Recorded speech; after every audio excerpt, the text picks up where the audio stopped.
Hey everyone, welcome back. Ready for another deep dive? Definitely. Always excited to explore new concepts. Well, today we're tackling something pretty crucial in the Rust world.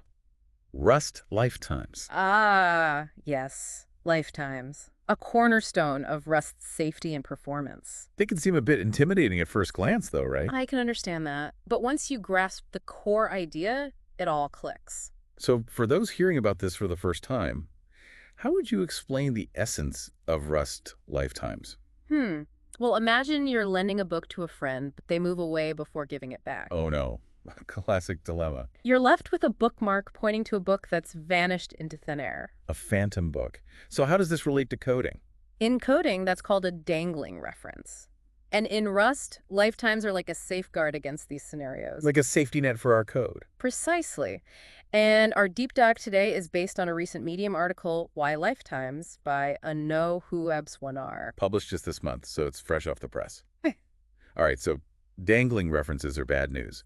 But how does Rust actually prevent them? It all boils down to ensuring that references, those little pointers in our code, always point to data that's still valid. That makes sense. We don't want our code reaching for something that's no longer there. Exactly.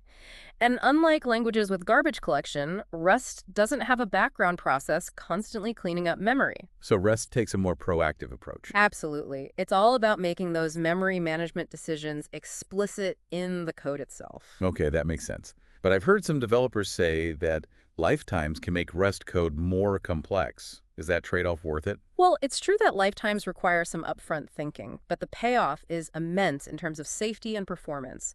It's about catching potential errors at compile time rather than having them crash your program later on. Like preventative maintenance for our code. So how does this upfront thinking actually work? How do we tell Rust about these lifetimes? The first key concept is that every reference in Rust has an expiration date, so to speak.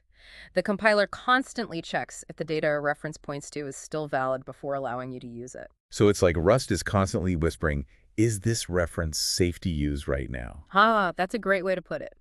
Now, to manage these expiration dates, we use lifetime annotations. Annotations. Sounds intriguing.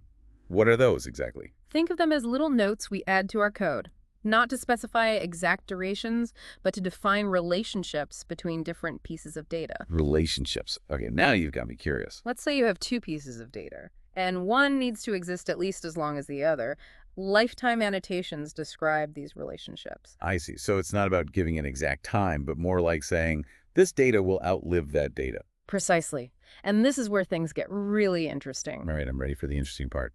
Lay it on me. Let's look at an example from the article. There's a function called borrow. It has this little apostrophe A in the code. Ah, yes, the mysterious apostrophe A. What's the deal with that? That's our lifetime annotation. It's basically a promise to the compiler saying, hey, both x and the value this function returns will exist at least as long as A dictates. So it's not about giving a specific time, but about establishing a relative order between x and the return value. You got it.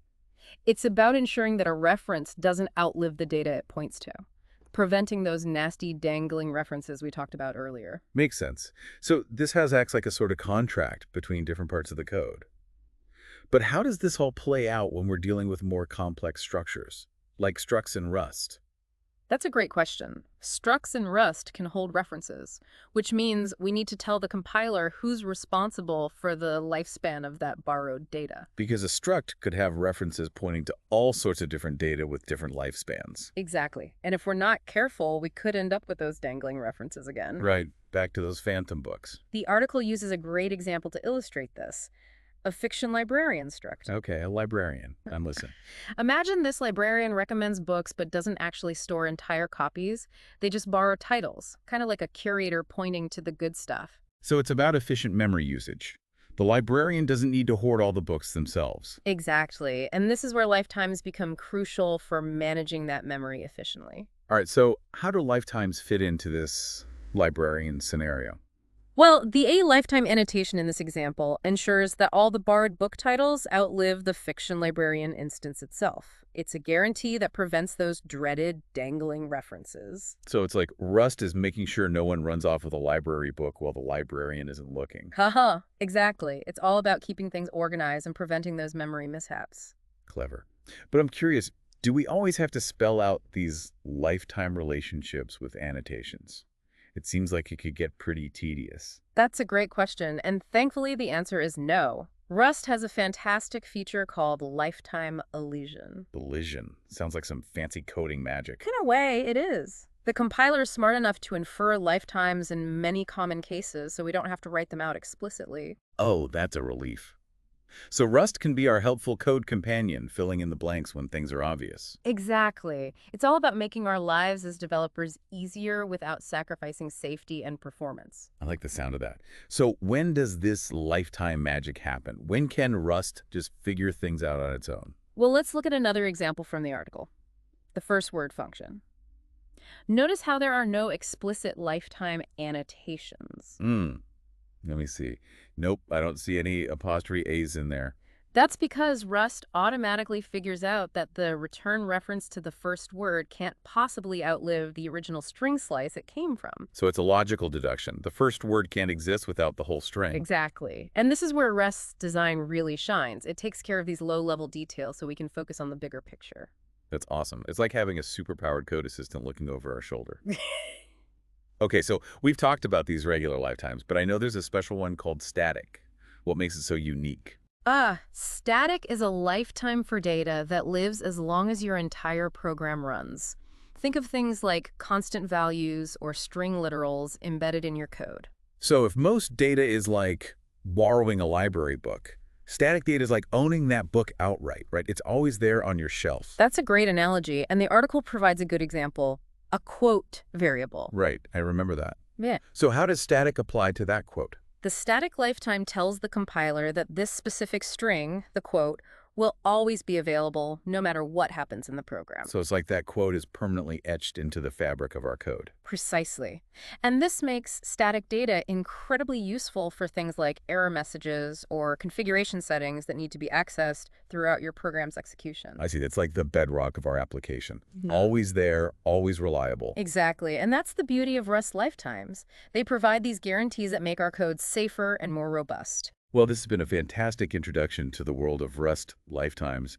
It's amazing how these seemingly small annotations can have such a huge impact on our code. But I'm sure there's much more to explore, right? Oh, absolutely. We've only just scratched the surface. There's a whole world of lifetime intricacies waiting to be discovered. All right, well then let's take a quick break and then we'll dive even deeper into this fascinating topic. It really is fascinating, isn't it? How these lifetimes kind of underpin this whole idea of Rust being so reliable and safe. Yeah, it's like they're the unsung heroes of the Rust world. Okay, so we've covered how lifetimes prevent data from like vanishing into thin air when we still need it. But what about the flip side? Like what happens if data sticks around for too long? You're talking about memory leaks, a classic problem in a lot of languages. Yeah, memory leaks, those sound like bad news. Does Rust have a way to prevent those too? It absolutely does. Rust has a really elegant system in place to deal with that, and it all comes down to ownership. Ownership. Okay, now we're getting into some serious territory. In Rust, every piece of data has exactly one owner at any given time. Think of it like passing a baton in a relay race. Oh, I like that analogy. When you pass the baton, you're transferring ownership to the next runner.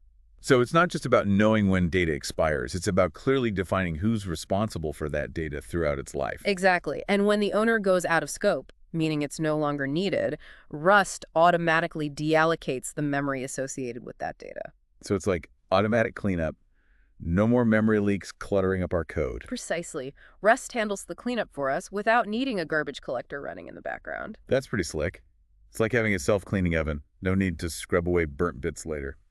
Now, to enforce these ownership rules and prevent any, memory-related slip-ups, Rust has a powerful tool called the borrow checker. Ah, yes, the infamous borrow checker. I've heard tales of developers wrestling with this fearsome beast. Haha. Well, the borrow checker might sound scary, but it's really just Rust's way of being extra cautious, making sure we don't accidentally break things. So it's more like a safety net than a monster under the bed. Can you give us a quick rundown of how it works? Sure. At its core, the borrow checker has two main rules. First, you can only have one mutable reference to a piece of data at a time. Makes sense. You wouldn't want multiple parts of your code trying to change the same data at the same time, right? That's a recipe for chaos. Exactly. It would be like two chefs trying to stir the same pot simultaneously. A recipe for disaster.